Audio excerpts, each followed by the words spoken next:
Well, it's been a couple of weeks since I even turned on my lights and turned on this camera here in my office. And it's not morning time when I'm recording this. It's actually about 10 o'clock at night. I don't have coffee. I just have water. But I've been thinking about some things. So get your water or get your coffee.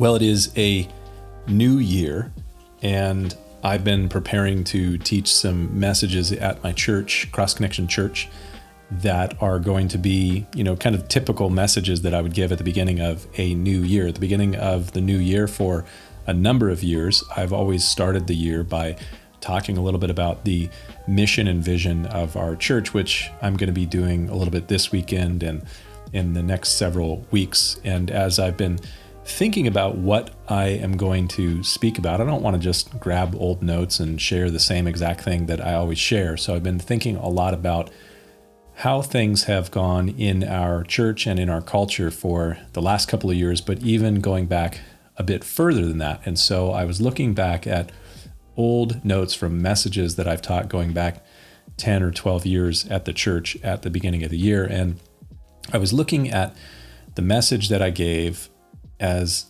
I was celebrating the first new year with the church after I became the pastor of the church.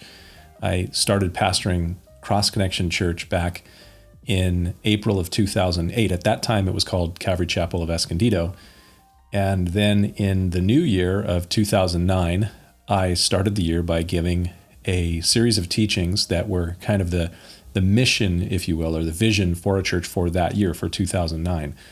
And the message that I gave at the very beginning of the year, the first message of that year, was a message that I called Simplify and Focus. And the sense that I had going into 2009, was that myself and our church needed to simplify and focus. We can become very cluttered in our lives and in our schedule and our calendar. Things can become very complex. And our church, when I took it over, was a cluttered, complex church, just like most churches. I mean, it's not abnormal. It's just the way that church is often done here in the United States for non-denominational, call it evangelical Bible churches. They get pretty cluttered and complex. And so as I took over the church and was assessing all of those things in 2008 and coming into 2009, I realized that we needed to simplify and focus. So when I was thinking about all that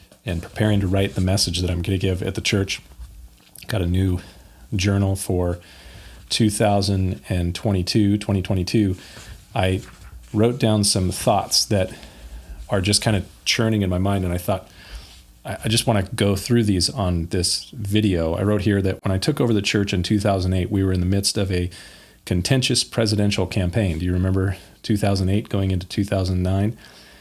Then, not only were we in the midst of a contentious presidential campaign, we had an economic collapse right before the election in October of 2008. And then we had a pandemic. You may not remember that, but we had a pandemic from the end of 2008, early 2009 through the middle of 2010, the swine flu pandemic. In the midst of that was when I became the pastor of the church. So I started pastoring the church in April of 2008, and we had the run up to the election that year between Barack Obama and John McCain. It was pretty contentious. And the end of the Bush presidency was the beginning of the economic collapse that finally really came about in October of 2008. And I became the pastor in the midst of all that. And so I wrote here in January of 2009, I presented a mission or a vision for our church to simplify and focus. That though that was the focus in that year, the reality is that for the next 5 to 7 years, we spent most of that time at the church simplifying and focusing the church.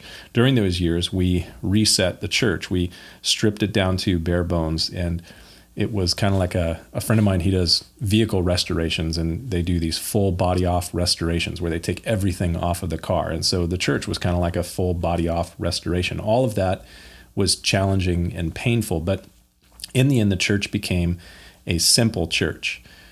That period from 2008 to 2010 and all that was happening during that time, the contentious political campaign, the pandemic, the economic collapse, now looking back, I can see that it was kind of like a preview or a precursor to all that we've been going through in the last 2 years, as we've kind of experienced the same sort of thing, a contentious political season, a pandemic, economic collapse, all kinds of crazy things that have come through all of that.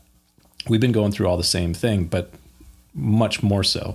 The previous years, back in 2008 through 2010, were minor by comparison. And now I realize that the focus that I started our church on in 2009, the focus on simplicity, set us up as a church to be prepared for COVID and ministry in a post-COVID era. Because before I took over the church, our church was like a lot of non-denominational Bible churches, where you have something going on every single day of the week, and you have these huge events and you have these huge outreaches, and you've got dozens and dozens of ministries. When I took over the church had dozens of ministries, all doing their own thing with different visions and different leadership, and all vying for time in the announcements and space in the bulletin and space on the campus at the church, and the calendar was filled. We had a Saturday night service and 2 Sunday night services and discipleship classes on Monday, and we had women's Bible studies on Tuesday morning and Tuesday night, and we had midweek Bible services and youth services on Wednesday. We had men's ministry meetings on Thursday. The only day of the week we didn't have anything going on was Friday. I mean, the calendar was constantly filled with tons of different things. And basically what we did in the years after I took over the church was simplify. We focused on simplicity so that we could be focused on the vision, the mission that God had for us as a church. So I wrote here, the world has changed dramatically. I think we all recognize that.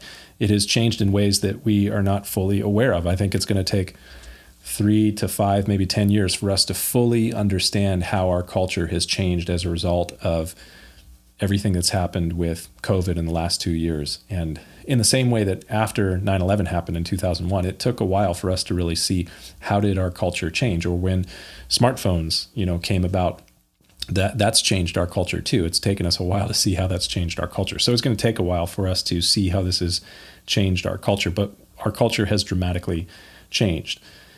It is going to continue to change, and ministry for churches in a post-COVID world is going to have to change dramatically as well.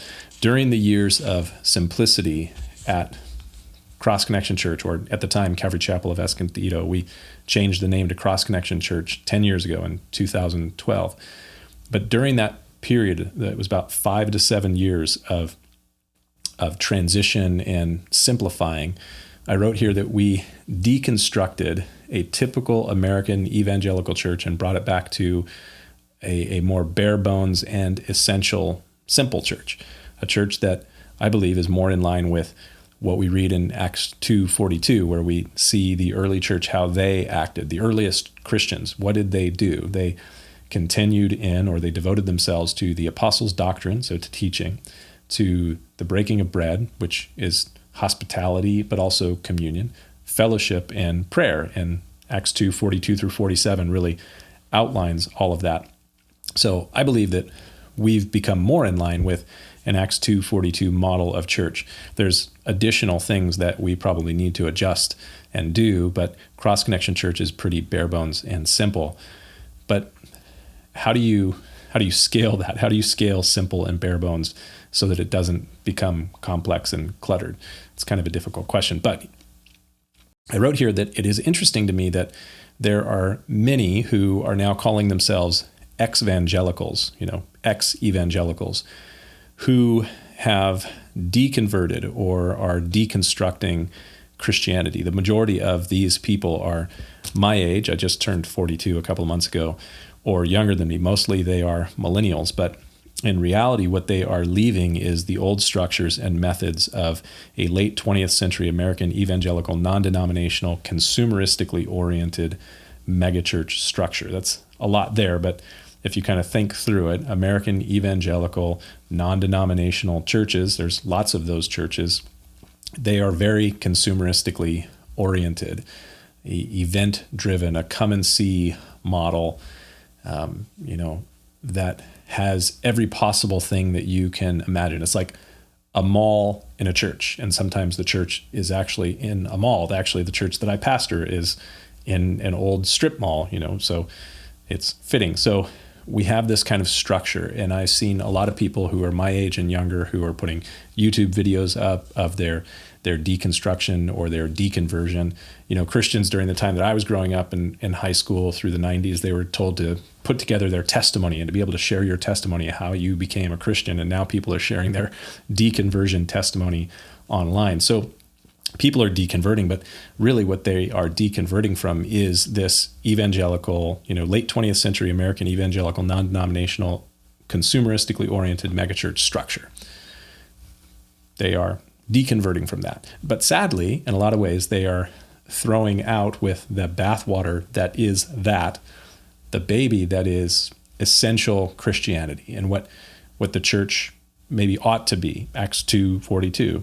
They devoted themselves to the apostle doctrine, to fellowship, the breaking of bread, and prayer. So very simple sort of structure. We add a lot of things to that. And so people are throwing away the whole of Christianity without realizing that Christianity is much bigger than just the methods and the models that we have kind of made it into in late 20th century American Christianity. So how do we reach a culture as it is today, not as it was 30 or 40 years ago? Because most churches that I see are trying to duplicate the things that they did back in the 80s and the 90s and the early 2000s that seemed to work for a time, especially with baby boomers, but they just don't work anymore. How do you reach a culture that has changed dramatically? And it changed dramatically after, the advent of the internet, the mid-90s, after the terrorist attacks of 2001, after the economic issues of 2008 and 2009, and then now after everything that's happened with COVID in the last couple of years, things have accelerated. The transformation of our culture has changed. So